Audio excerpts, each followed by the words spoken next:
really great stars on the show as well. There's Karan Kundra and Tejasvi Prakash. I feel like they'd bring a very natural element to the reality show because they have been part of reality shows. They're OG reality stars. They're OG so they stars. met on Big Boss? Yeah. Wow. They're like the Molly May and Tommy Fury of...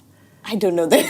So they met on Love Island. They're this really famous couple from the UK. But this is the famous couple from India who met on a reality show. Yes. So like Sweethearts of the Nation, maybe? Could say.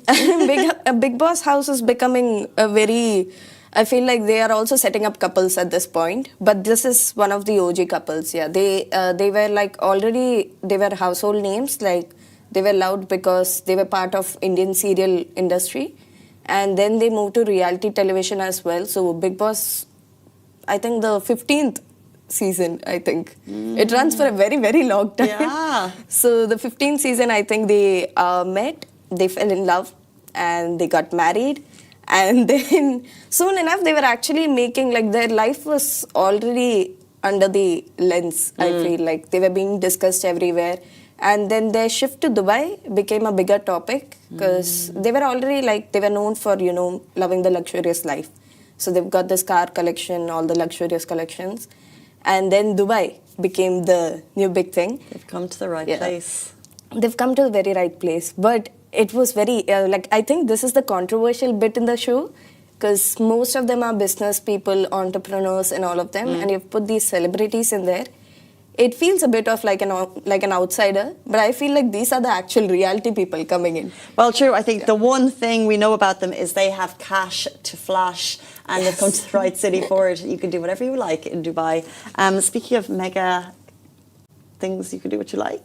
It brings us into the final story of the day, a video that went live yesterday from World Government Summit, and it got a lot of attention. So Fazza took a self-driving car for a spin in Dubai. And he shared the post on his Instagram page yesterday evening, and it's been getting a lot of attention. The Crown Prince, he was spotted experiencing the technology firsthand, and yes, even royals are clearly vibing with the self-driving tech. His Highness Sheikh Hamdan shared the moment on social media, showing that he is on the left, he is on the right side, and the car is cruising hands-free. And the caption says it all, hands off, future on, which is, of course, very on brand. It's another reminder of how fast Dubai is moving when it comes to future mobility, and it also, when the future shows up here, our Crown Prince is clearly already in the front seat, driving it through. That's so epic because that's the road, obviously, down to where World Government Summit takes place, Souk Madinat area. And it's a busy street, and I think these self-driving cars, they are common in certain parts of the States, and we know they've been rolling them out, don't mind the pun, in areas like Jumeirah, but to see Dubai's Crown Prince leading the way in that kind of, you know, we're here for the innovation and wanting, you know, it's their way of showing that they're at the forefront of this innovation. And, you know, it's just really exciting. But I just still a little bit nervous about them. I personally wasn't big on the idea of self-driving cars because I keep seeing these memes. So what do you mean? What memes? So there was this one Tesla meme where, you know, a person was crossing the road and the car doesn't detect the person and it still keeps going. So I see this meme and I'm like, I run on memes. So I'm like, okay, this is probably how self-driving cars would be. Where do you see all your memes? Insta. Insta, okay, yeah I just wondered. So for me, I had my reservations for self-driving cars, but honestly, when this video came out, I was like, I mean, he trusts it. Like, why shouldn't I? I had that immediate switch. I agree, and I feel like when things come about that we're scared of, I think about how technology has changed over time.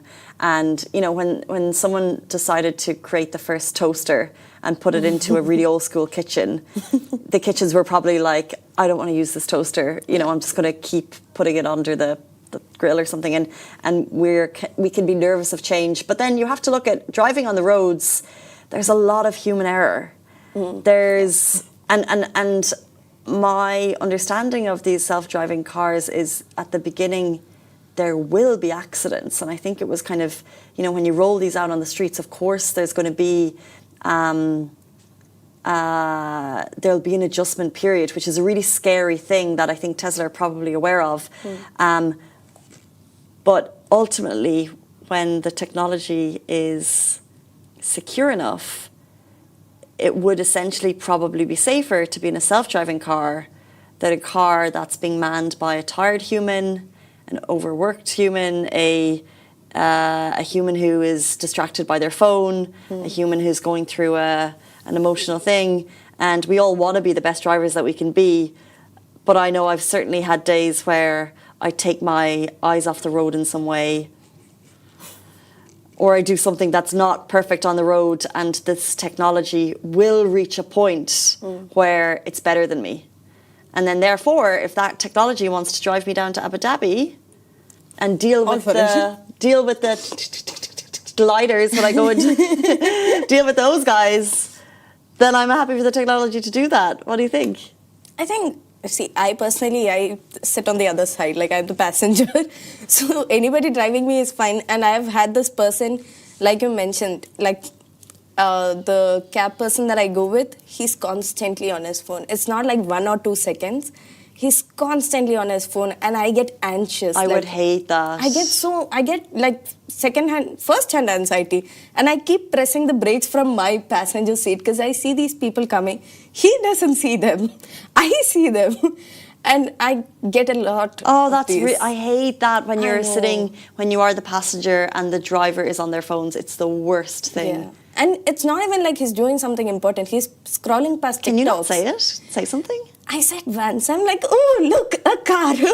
I would say, I remember someone wanted to have a glass or two of something before I got into the car, and I said, no thanks, I'm not getting into the car. Oh. Just because it just feels too, I don't know. But let's not leave it on a morbid note. This is the Lovin Dubai show. It is Friday, which means we're heading into the weekend. There's so much to do. There is a big hot list of all the things going on. And that brings us to the end of the show. Have a beautiful weekend. We'll see you back here tomorrow morning on Monday morning, same time, same place. Bye-bye.